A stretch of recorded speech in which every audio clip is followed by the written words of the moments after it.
Assalamualaikum warahmatullahi wabarakatuh. Pamirsa subscriber YouTube Mang Cecep Gora Bacep anu satiasa tuhumanco di mana wae ayana. Dina dangat ayana urang neraskeun hanca carpon tina majalah Mangle tahun 1863 nomor 67. Carpon anu baris kapidangkeun dina dangat ayana ieu teh pamirsa tina kolom bahasan wayang cenah sawiosnya orang ieu we urang garap cenah kitu tah. Judulna nyaeta Ngungkab Rasiah Batara Surya. Ieu yasana Bapak Asmala Suta.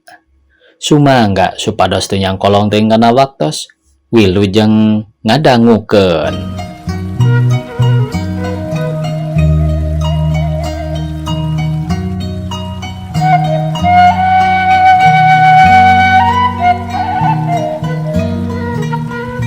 Hiji, sesembahan nu pangkahotna.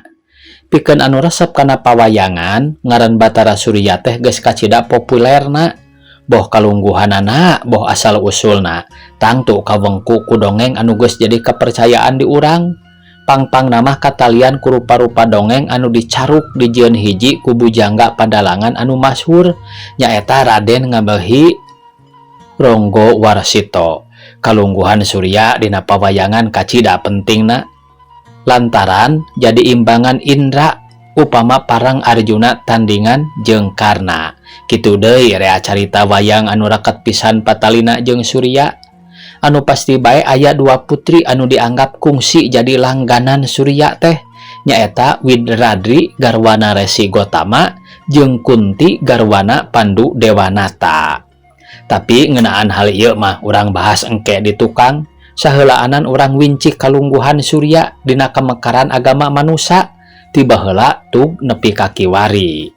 Surya ceuk basa urang mah panon poe, ku ngaranna kitu geus nuduhkeun yen ieu jasad jagat teh disarwakeun jeung panon. Jalma nu taya panonan dianggap jalma tanpa daksa atanapi teu sampurna. Dalah anu panonna teu awas oge geus dianggap teu sampurna.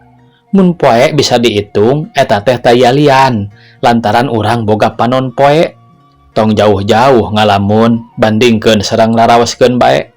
Upama seug di urang panon poe istirahat sakedeung, tong lila-lila saminggu weh. Sigana rea jalma anu cul kana sagala rupa tuluy diajar jampe salat babaeun paeh. Jabati eta diukur ku pangaweruh oge geus teh tela yen panon poe teh jadi sumber kahirupan di ieu dunya. Pendekna anu jadi syariat hirup di dunya mah nya panon poe. Salah sahiji keperluan manusia teh nyaeta protein hewani. Asalna ieu protein hewani teh tina tutuwuhan. Hanjakalna manusia sorangan mah teu bisa langsung nyieun protein hewani tina tutuwuhan. Nu bisaeun teh ngan sasatoan. Jadi urang mah manusia ukur bisa ngadahar daging hewan teh bae. Mun taya hewan kapaksa manusia teh kudu dahar daging jalma. Mun kieu kaayaanana atuh kabudayaan manusia teh meh taya bedana ti cara hirup sato. Di luhur geus disebutkeun yen hewan teh nyieun proteinna tina tutuwuhan. Ari tutuwuhan bisana nyieun bahan protein teh ku jasana sinar surya alias panon poe teh. Mun panon poe eueuh tutuwuhan oge teu bisa nyieun bahan protein. Hal ieu katara dina wanci sareupna dangdaunan sok ngalalingkup lantaran kagiatan nyieun bahan dahareunana eureun sapeuting. Malah dina kaayaan kieu mah dangdaunan teh jadi musuh atanapi saingan manusia anu rada gede bahayana lantaranana sok nyesep hawa alias oksigen nu kacida perluna pikeun manusia. Sabalikna ari ti beurang mah tutuwuhan teh ngaluarkeun oksigen jeung nyesep gas karbon oksida nu joalna tina napas manusia tur kacida bahayana lamun teu dikaluarkeun tina bayah. Kusakitu oge geus katara jasa panon poe ka urang teh. Mun aya nu nyebutkeun yen manusia teh sanyana mah anak panon poe kacida lucuna jeung kanyataan. Mun teu kitu manusia teh moal wawuheun kana obor, cempor, lampu jeung sagala rupa barang anu sipatna nyaangan. Baca gaganti panon poe saheulaanan. Di kampung aya turucing barudak kieu. Imah pinuhna kunaon? Jawabna teh ku poek. Ti baheula mula panon poek teh geus dianggap hiji jasad anu kacida pentingna ku manusa. Jaba teh dianggap sumber hirup teh. Pang-pangna mah dianggap sumber cahaya. Ku kituna teu aneh lamun ku manusa baheula panon poe teh dianggap hiji sumber kakuatan anu taya papadana. Luyu jeung alam pikiran manusa, ieu panon poe teh dianggap sakti luar biasa jeung dianggap hirup. Cahaya anu mencar tina jasadna bisa jadi sumber kahirupan pikeun makhluk di kolong langit. Ku kituna ieu jasad teh dianggap nu maha kawasa, pendekna disembah dianggap Tuhan nu murba jagat kabeh. Manusa lengkob Nil alias zaman Mesir purba mangerana teh kadewa Ra nyaeta panon poe. Agama Ra ngahasilkeun rupa-rupa wawangunan batu anu nepi ka ayeuna jadi pemujian manusa sajagat dina wujud piramida. Dina ilmu sajarah aya hiji zaman anu disebutna zaman kabudayaan Heliolitik alias batu srangenge. Hasil ieu kabudayaan nyaeta rupa-rupa wawangunan tina batu anu dijieuna khusus pikeun muja srangenge. Nurutkeun panalungtikan para ahli, ieu kabudayaan teh puseurna di Mesir. Tidinya nerakab ka Eropa nepi ka Inggris, ka daratan Asia, terus mentasan Selat Bering anjog ka Alaska, tidinya mah nyebar ka pakidulan buana Amerika, sarta masyhur disebut kabudayaan Inka jeung Aztec. Pendekna agama Surya teh kungsi nyebar di satangkaraking jagat. 2. Surya jeung bandera merah putih. Salah sahiji ciri yang diurang kungsi aya pamujaan Surya nyaeta warna bandera nasional urang sang merah putih.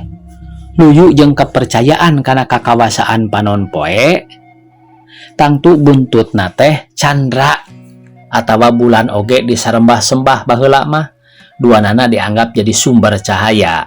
Sanajan kitu manusa baheula oge tengeteun yen cahaya Surya beda jeung cahaya bulan. Dina kayakinanana ieu dua jasad jagat teh ngabogaan warna anu teu sarua. Srangenge cahayana beureum atawa koneng, ari bulan cahayana bodas. Dina upacara keagamaan, luyu jeung sifat kepercayaan magi. Manusa nyokot rupa-rupa barang anu ngalambangkeun Surya jeung Candra. Dina waktu Surya sarua jeung beurang, ari bulan sarua jeung peuting. Dina logam Surya sarua jeung emas, ari Candra sarua jeung perak. Saterusna Surya Candra teh bisa dilambangkeun ku langit bumi beureum bodas, pria wanita katuhu kenca. Antukna diluyukeun kana dat anu jadi sumber kekuatan manusa jeung tutuwuhan. Surya sarua jeung getih, ari Candra sarua jeung getah. Getih jeung getah tetela jadi acining kekuatan nu ngancik dina diri makhluk. Tangtu rea kekuatan gaibna. Teu aneh lamun manusa baheula sok rea nu nguyup getih, lantaran cek anggapanana ku jalan kitu teh bisa nambahan kekuatan dirina ku kekuatan anu aya dina getih teh. Kadienakeun ieu getih jeung getah teh diganti ku barang sejen anu dina hakikatna mah sarua pada jadi sumber kekuatan hirup. Buktina dina hajatan anu di dalahar teh jadi bubur beureum jeung bubur bodas. Di jojo pondok nama berasna teh kana bandera kabangsaan urang teh sang merah putih. Saheulaanan urang sebutkeun we heula yen kepercayaan kana Garuda oge jolna teh tina agama panon poe keneh. Buktina di urang lambang nagara oge direka manuk Garuda. Zaman baheula di urang aya karajaan anu sajaman anu cap karajaan anak sarua nyaeta Garuda Muka. Di Jawa Wetan karajaan Air Langga, di Pasundan karajaan Sunda anu diratuan ku Sri Jaya Bupati, panjangna engke dipedar di handap. 3. Surya dina agama Arya Purba. Lantaran Batara Surya dina pawayangan di urang mah jolna tina pangaruh Hindu, di dieu urang heulakeun kalungguhan Surya dina agama Arya Purba. Urang Arya nyebutna ka pangeran teh dewa, Dev atawa Daiva. Bisa dipastikeun yen mimiti nama anu disebut dewa teh ngan Surya wungkul. Hal ieu gampang kahartina lantaran kecap dewa teh hartina nu moncorong atanapi aya cahayaan. Tetela anu dimaksud teh srangenge. Dina kitab Weda oge Surya mah kaasup kana golongan dewa nu kacida kahotna. Waktu bangsa Arya arasup ka wewengkon Iran, didinya kapercayaanana kapangaruhan ku kapercayaan urang Iran anu mangeranana teh ka Ahura atawa Asura. Sanajan beda bangsana, tapi lamun ditilih kecap nama kata rapisan, yen boh Ahura boh Asura sajangkar keneh jeung kecap Surya, malah hartina teh nu moncorong keneh bae. Walhasil sumber cahaya. Sanajan kabeh dieunakeun mah nu dianggap Surya pati teh Indra, tapi bisa ditangtukeun yen baheulana mah ieu kalungguhan dicangkingna ku Surya pribadi. Dewa cahaya dina agama Arya Puroba kabilang rea upamana Ushas alias Dewi Pajar, Aditi, Aswin kadianakeun dianggap dewa kembar anu nyangking ubar-ubaran jeung Sawitri, kabeh pencaran Surya. Ku kituna tetela yen Surya teh beunang dianggap tokoh dewa anu kacida kahotna.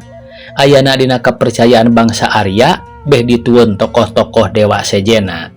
Memang hiji kanyataan yen dina kamekaran agama Hindu beh dieu mah kalungguhan Surya teh kadeseh ku tokoh Wisnu jeung Siwa. Parandene kitu nepi ka ayeuna di India aya keneh sagolongan jalma anu tetep mangeran ka Surya, hartina Surya dianggap Mahadewa. Ieu golongan teh disebutna kaum Saurapatha. Surya teh diserembahna dina unggal-unggal wanci sandekala. Kade lepat paham, sanes sandekala paranti nyingsieunan budak, tapi sandekala anu asalna tina kacap sandiakala. Sandi hartosna sambungan, kala hartosna waktu. Cek basa biasa nama sambungan waktu. Sanyana sandekala teh dina Indonesia mah senjakala.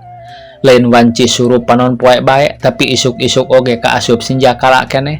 Pendekna waktu bagantina peuting jeung beurang atawa sabalikna.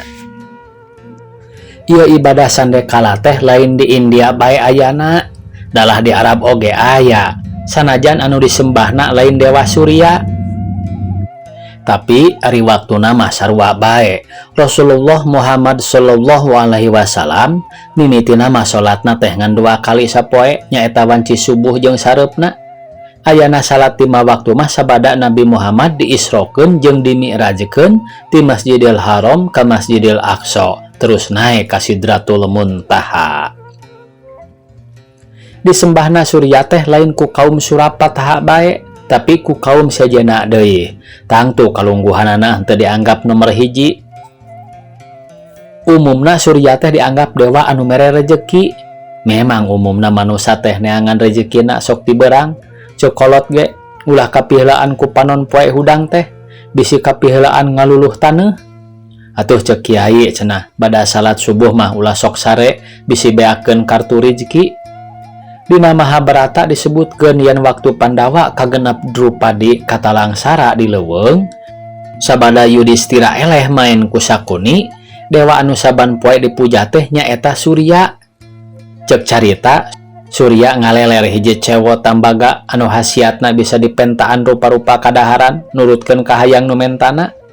Cohagna mah sanajan kaum anu khusus nyembah ka Surya kaasup golongan minoritet, tapi Surya teh sok dipuja ku sakumna urang Hindu secara dewa anu mere rezeki.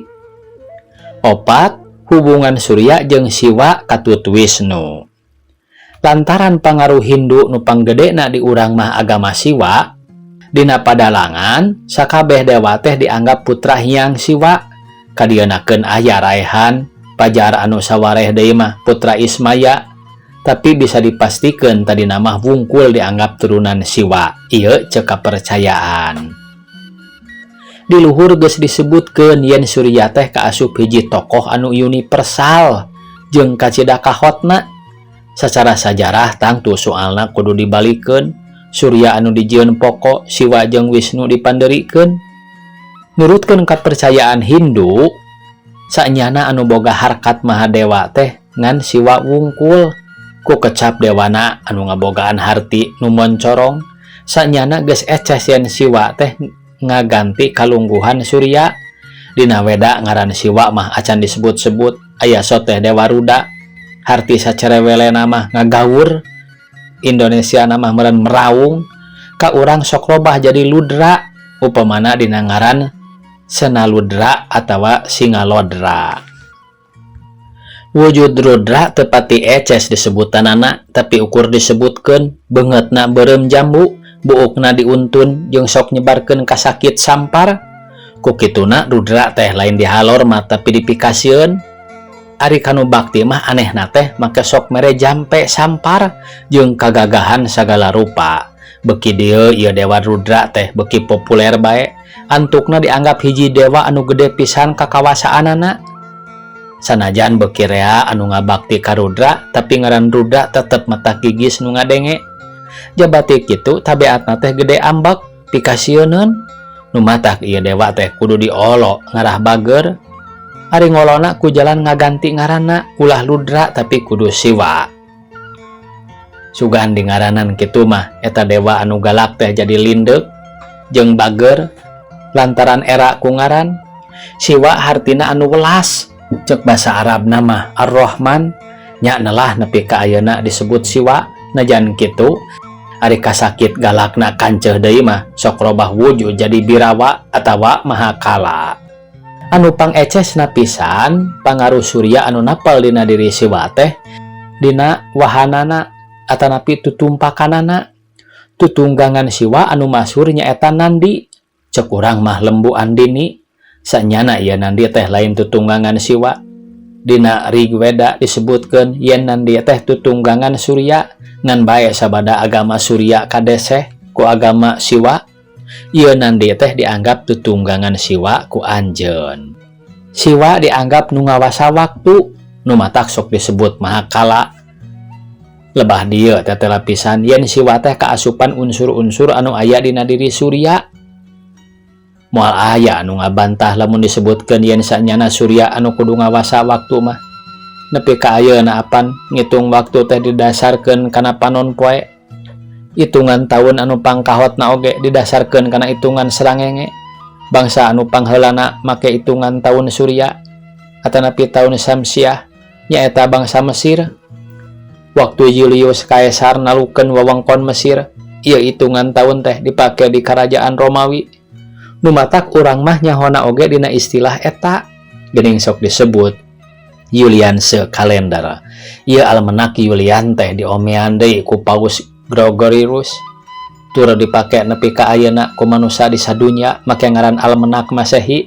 Sesa pamujaan surya aya keneh dina ngaran poe anu rada umum. Poe kahiji sok disebut nurutkeun ngaran panon poe, ari nu kadua nurutkeun bulan. Di barat disebutna Sunday jeung Monday. Di India jeung di urang baheula disebutna Dite jeung Soma. Cindakna Siwa dianggap Mahakala teh mangrupa pasesaan agama surya. Ayeuna urang ngabahas hubungan surya jeung Wisnu. Dewa Wisnu teh dianggap dewa anu kacida gagahna. Kawajibanana oge ngaraksa jagat. Najan kitu teteh layan ieu dewa teh baheulana pisan mah dianggap dewa cahaya. Buktina nepi ka ayeuna aya keneh. Kahiji dina pakarangna sakumaha anu kauninga ku sadayana. Pakarang Wisnu anu masyhur teh nyaeta cakra, wujudna mangrupa diskus. Cara cakram anu sok diparake dina spor zaman kiwari, ieu cakra sanyana lambang srangenge.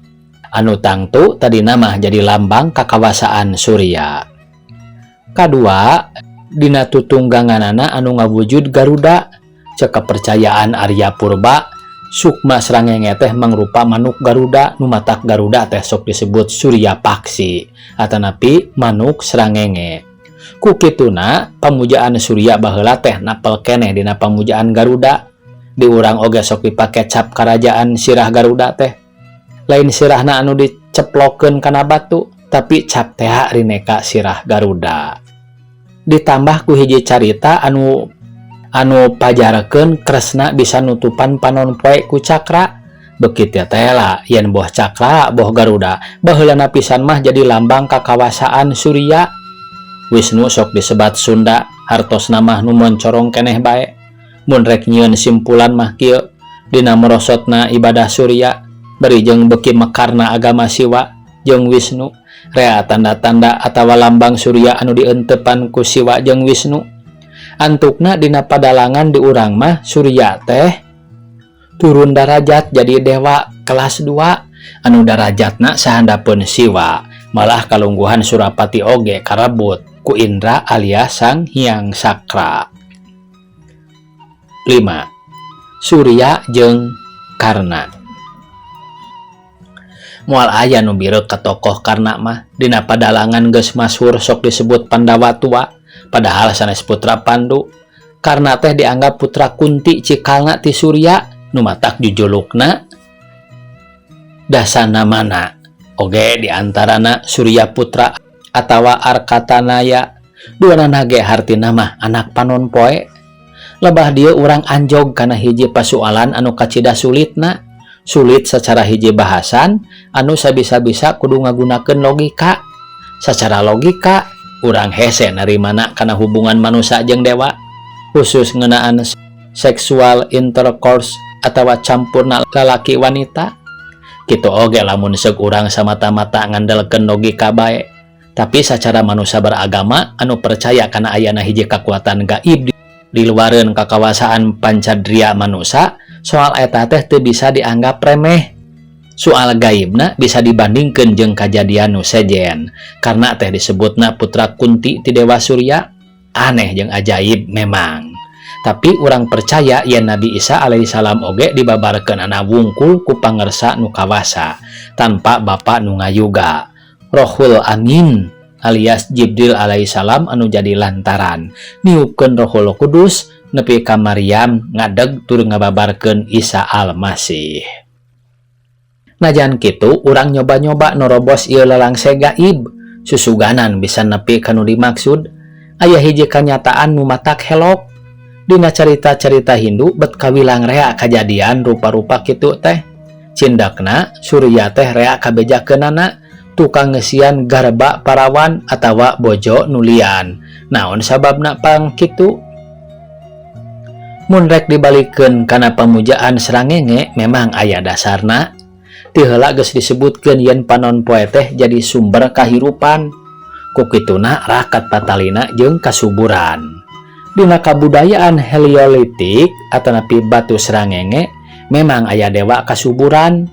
Malah anu kawilang ekstrim mah nu dipuja teh lain si itu si eta, tapi larangan pisan. Pamujaan Siwalingga nuduhkeun yen larangan Siwa dipuja-puja. Papasanganana nyaeta Yoni anu sok diwujudkeun mangrupa lelending jeung lulumpangna. Surya sacara dewa anu nyangking kasuburan memang sok diparuja ku nu hayang boga anak. Ku kituna gampang kahartina lamun seug aya wanita kakandungan teu pupuguh. Baca atanapi tetangtu saha layana sok dianggap menang hadiah ti Dewa Surya. Cek kepercayaan jalma baheula Surya teh sok saresmi jeung bulan dina waktu samagaha. Jabati eta Surya teh lir ibarat Indra tepati dipikaresep ku kaum Brahmana.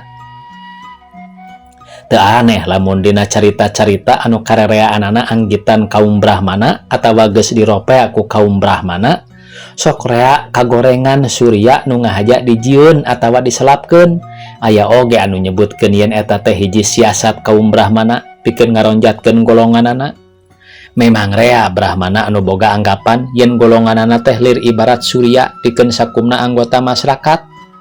Ku kituna teu aharang rea anu nganggap dirina sarua jeung Surya. Cindakna Surya sok dianggap lambang Brahmana. Rea satria anu sanyana tedak Brahmana disebutkeun tedak Surya. Anu tetela bae Karna jeung para putra Resi Gotama disebutkeun putra Surya. Enteupna kana kapercayaan di urang anu ukur mah kalungguhan Surya geus kacida morosotna, puguh bae carita serupa kitu teh matak nambahan kaceuceub ka tokoh Surya. Rea jalma anu pro ka Indra tibatan ka Surya, komo lebah lalampahan Widradi mah cacap ka ijid ka Surya teh bongan wani-wani goroh ka garwa Resi Gotama anu sakitu luhungna. Pamungkas hiji lantaran cek kepercayaan baheula kareta Surya teh ditarik ku kuda 7 atawa kuda nu huluna 7. Dina Candra Sangkala sakur kecap anu nuduhkeun tutumpakan mah ngabogaan harga atanapi watak wicalan 7. 2. Umumna poe kahiji ditelahkeun ka panon poe. 3. Ditilik tina jihad sajarah keagamaan mah Surya teh leuwih kahot batan dewa-dewa sejenna. 4. Hubungan Tuhan jeung cahaya memang pasesaan agama Surya. Dewa hartina nu moncorong anu lumpat ka tatar kulon. Ieu kecap dewa teh robah jadi deo atawa teo anu hartina Tuhan. Tetela harti sacerewelena mah nu moncorong keneh bae. Ieu mah sanes ngaruwag mung sakadar ngalengkapan pangaweruh ngeunaan hiji hal anu sanyana mah ku urang kasang hareupan sapopoena. Tamat cenah ieu pamiarsa. Ngungkap rahasia Batara Surya ya kalebet karena pangaweruh panginten ieu teh nya. Sakitu nu tiasa kapihatur. Wassalamualaikum warahmatullahi wabarakatuh.